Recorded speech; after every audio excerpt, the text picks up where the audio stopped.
Hello, hello! Nagmarinate pala ako ng chicken fillet at ang tinimpla ko ay chicken powder, turmeric powder at saka cinnamon powder.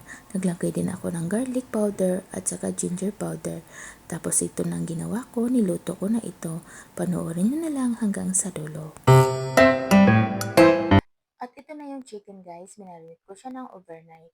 Sa coating naman, naglagay ako ng flour, cornstarch, onion powder, garlic powder, cinnamon powder at saka kunting turmeric powder. Hinalo-halo ko lang siya bago ko nilagay yung manok.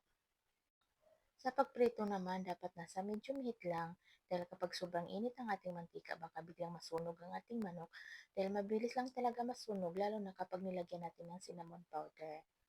Kapag medyo brown na siya guys, okay na yan, luto na yan.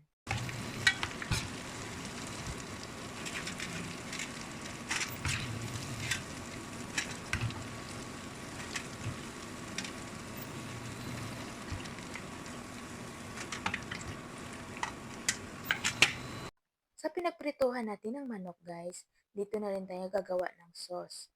Ang una kong ginawa, tinunaw ko lang muna yung brown sugar.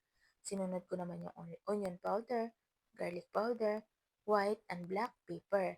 Tapos naglagay ako ng chicken powder, turmeric powder, at saka cinnamon powder. Halo-haloin lang natin ng mabuti yan.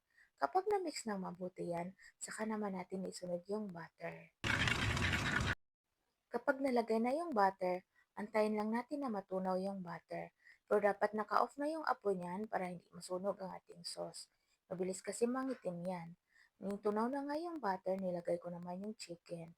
Huwag kayong mag-alala guys, kahit ilagay na natin yung chicken sa ating sauce, crispy-crispy pa rin yung chicken at sobrang juicy sa loob.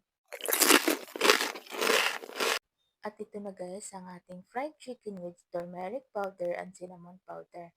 Thank you for watching guys. Thank you sa walang sawang panonood sa aking video. At sana nag-enjoy kayo habang pinapanood yung video ko. At sana aabangan niyo pa ang mga sumusunod kong video. Thank you and God bless sa ating lahat guys. Bye-bye!